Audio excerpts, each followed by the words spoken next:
The Valley of the Kings, also known as the Valley of the Gates of the Kings, is a valley in Egypt where rock-cut tombs were discovered for the pharaohs and powerful nobles of the New Kingdom, the 18th to the 20th dynasties of ancient Egypt, for a period of nearly 500 years from the 16th to the 11th century BC. The valley is located in the center of the Theban necropolis, across from Thebes, modern-day Luxor, on the west bank of the Nile. The wadi is divided into two valleys, the East Valley, which is home to the majority of the royal tombs, and the West Valley, also known as the Valley of the Monkeys.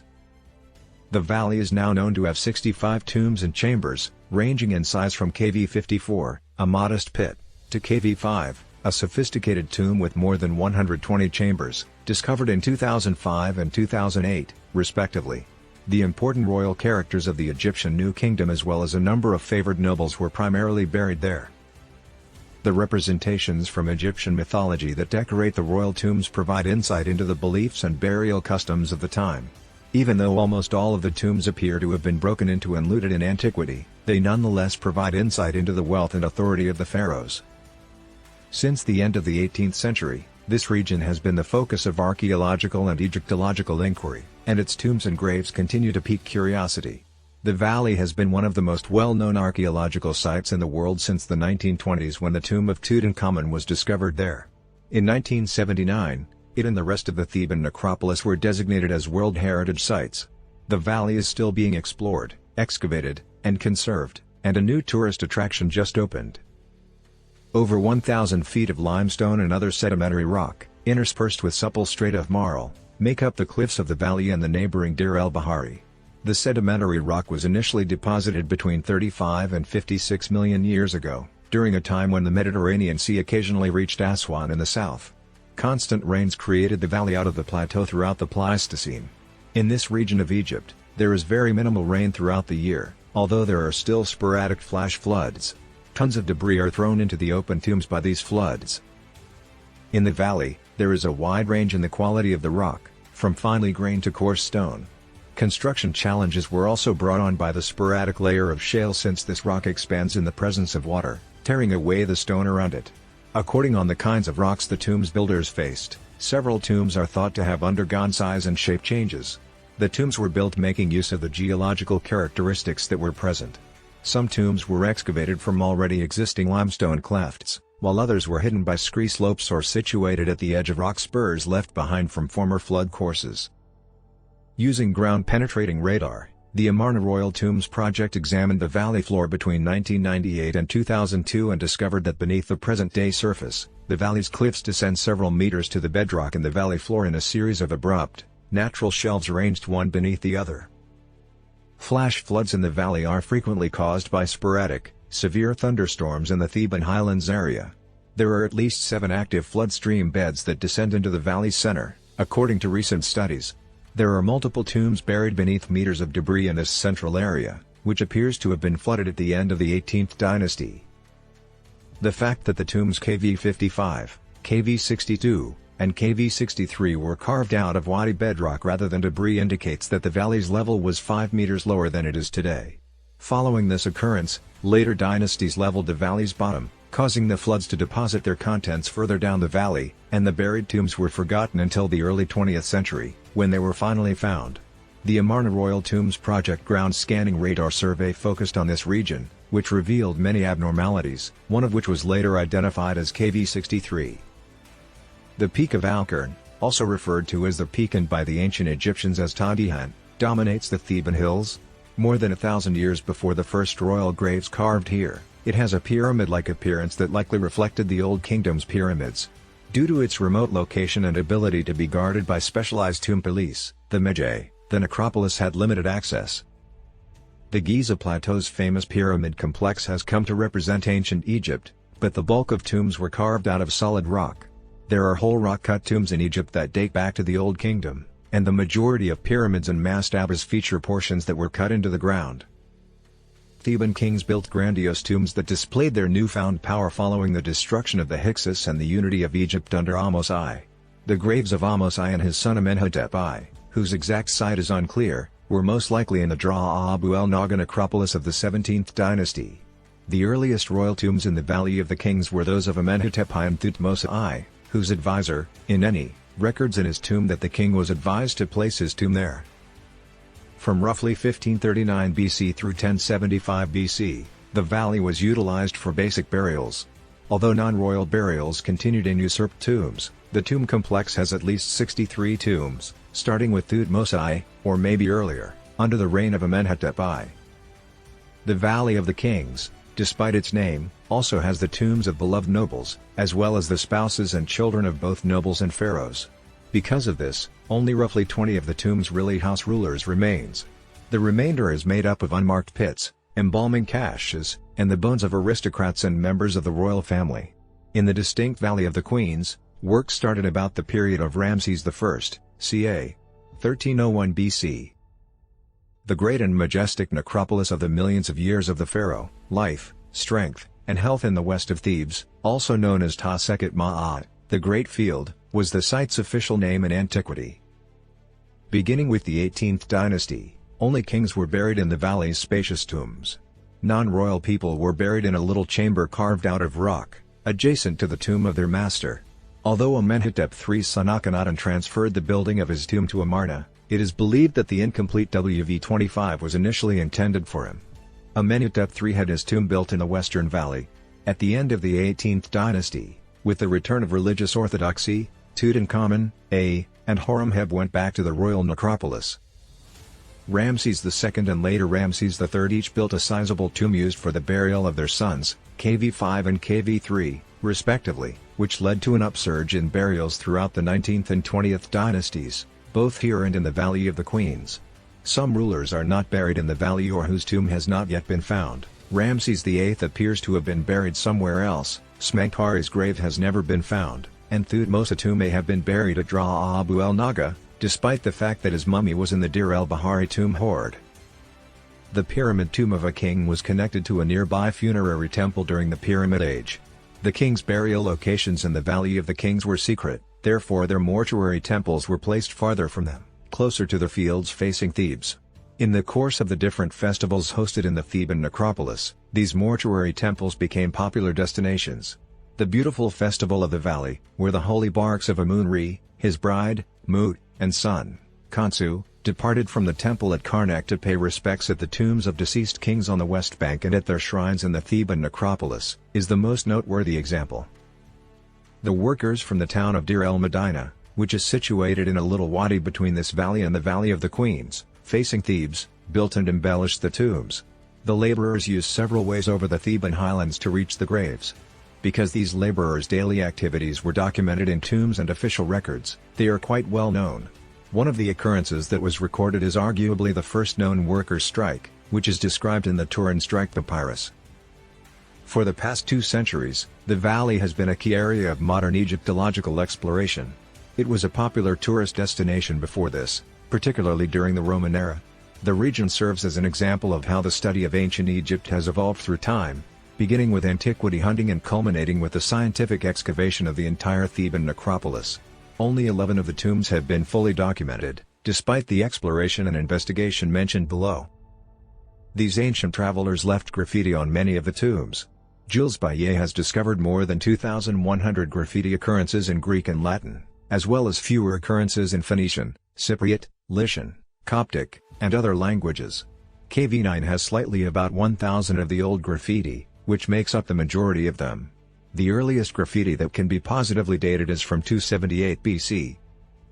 The Western Valley, where Prosper Jalois and Edouard de Villiers Duterage discovered the tomb of Amenhotep III, WV22, was first documented in maps and plans of the known tombs made in 1799 by members of Napoleon's expedition to Egypt, particularly Vivant Denon. Out of a total of 24 volumes, the region around Thebes is covered in 2 volumes of the Description de l'Egypte. Throughout the 19th century, European exploration in the vicinity of Thebes persisted. When Giovanni Belzoni, a worker for Henry Salt, visited the region at the turn of the century, he found several tombs, including those of I in the West Valley, WV23, in 1816 and Seti I, KV17, the following year. Belzoni reported that all the tombs had been found and that nothing of significance remained to be discovered at the conclusion of his trips. Bernardino Drovetti, the French consul general and a fierce adversary of Belzoni and Salt, was also working at the same time. Many of the writings and decorations in the tombs that were exposed at the time were reproduced by John Gardner Wilkinson, who lived in Egypt from 1821 to 1832. Although still under progress during Wilkinson's stay in the valley, the hieroglyphics decipherment allowed him to piece together a timeline of New Kingdom kings based on the inscriptions in the graves. Additionally, he created the tomb numbering system that has been in use ever since, with updates. A more focused attempt was made in the second half of the century to protect antiquities rather than just gather them. The valley was originally explored by Auguste Mariette's Egyptian Antiquities Service in 1883 with Eugène Lefebvre, followed by Jules Baillet and Georges Benedit in the early months of 1888, and Victor Lord in 1898 to 1899. 16 more tombs were added to the list by Loret, who also went inside several previously known tombs. Georges Darcy spent this period exploring KV9. The direction of the exploration of the valley shifted once more after Gaston Maspero was reappointed as the head of the Egyptian Antiquities Service. Maspero selected English archaeologist Howard Carter as the chief inspector of Upper Egypt. The young man found and cleared KV42 and KV20 while also exploring a number of additional tombs. Theodore M. Davis, an American explorer, had the valley's excavation permit at the turn of the 20th century. Edward R. Ayrton and his team, under their leadership, found several royal and non-royal graves, including KV43, KV46, and KV57. They found what might have been a stockpile from the Amarna period and KV55 in 1907. It was declared that the valley had been thoroughly searched and that no other burials were to be discovered after discovering what was reportedly all that was left of Tutankhamun's burial, things recovered from KV54 and KV58. The Tombs of Hammurabi and Tutankhamun by Davis, published in 1912, ends with the line "I fear that the Valley of Kings is now exhausted." After Davis passed away in the beginning of 1915, Lord Carnarvon bought the right to excavate the valley, and he hired Howard Carter to do it. Following an exhaustive search, they located Tutankhamun's true tomb, KV62, in November 1922.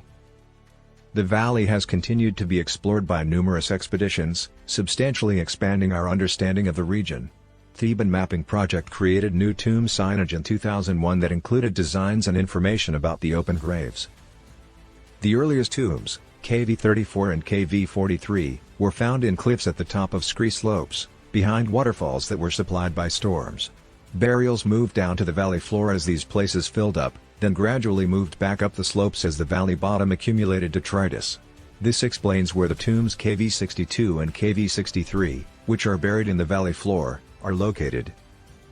The upper corridors of this bent-axis arrangement were intended to be covered with debris after the burial, and the entry to the tomb was designed to be concealed.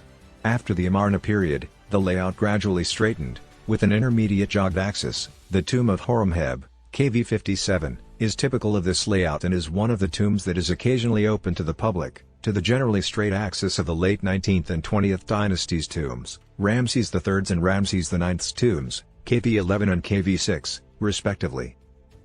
The typical tomb design had a long, slanted rock-cut hallway that descended via one or more halls to the burial chamber, perhaps replicating the sun god's descent into the underworld. The earliest tombs contained cartouche-shaped burial chambers, and the corridors in them all had at least one 90-degree turn. KV43, the tomb of Thutmose IV, for example. The slopes decreased as the axis of the tomb straightened. In the latter part of the 20th dynasty, they nearly vanished. The well, which may have started out as a real barrier intended to prevent floodwaters from accessing the lower parts of the tomb, is another feature that is similar to most tombs. It appears to have eventually taken on a magical function as a symbolic shaft. The well room was still there in the later 20th dynasty even though the well itself was occasionally not excavated by the builders. Religious writings and imagery were used to decorate the bulk of the royal tombs. The early graves were painted with scenes from Amduat, which tells the story of the sun god's journey through the 12 hours of the night. Amduat is Arabic for that which is in the underworld. The Book of Gates, which depicts the sun god traveling through the 12 gates that separate day and night and secures the tomb owner's own safe passage through the night, was used to decorate graves beginning in the period of Horemheb. These earliest graves were typically rather lightly ornamented, and non-royal tombs had no decorations at all. The Book of Caverns, which divided the afterlife into enormous caverns containing gods and the dead waiting for the sun to pass through and bring them back to life, was positioned in the upper portions of tombs at the end of the 19th dynasty. The full text can be seen in Ramses VI's tomb. The Book of the Earth, which divides the underworld into 4 parts, culminates with Nonet pulling the sun disk from the ground during Ramses III's burial. The Book of the Heavens, which once again depicts the sun's journey through the 12 hours of night, was formalized after Seti I's burial and used to decorate the ceilings of the burial chambers. The Litany of Re, a protracted hymn to the sun deity, first appeared during Seti I's reign. Each burial was equipped with items that would provide for a comfortable afterlife. Items for performing magic rituals, like shaptus and celestial figurines, were also found in the tombs. Tutankhamun's sandals, for instance, were probably used by the monarch while he was alive. Other things were made especially for the burial. KV stands for Kings Valley in today's context. Wilkinson painted KV numbers over the doors to the 21 open tombs in the East Valley in 1827, starting at the valley entrance and moving southward. He also assigned the numbers WV1 through WV4 to 4 tombs in the West Valley. Tombs that have been opened after Wilkinson's time have been added to the list, and the tombs in the West Valley were eventually included in the East Valley numbering scheme as WV22 through WV25. The numbers start with KV1, Ramesses 7, and go up to KV64, found in 2011. Antiquarians and archaeologists have excavated and documented tombs since the early 19th century AD, and by the beginning of the 20th century, a total of 61 sepulchres were known. KV5 was initially overlooked by researchers in the 1980s and was finally rediscovered in the 1990s. Some of the tombs are empty, some are yet unidentifiable as to who they belong to, while still others are just storage pits. The East Valley of the Kings is home to the majority of the open tombs as well as the most of the tourist amenities. The decoration, design, and positioning of the 18th dynasty tombs inside the valley are highly diverse.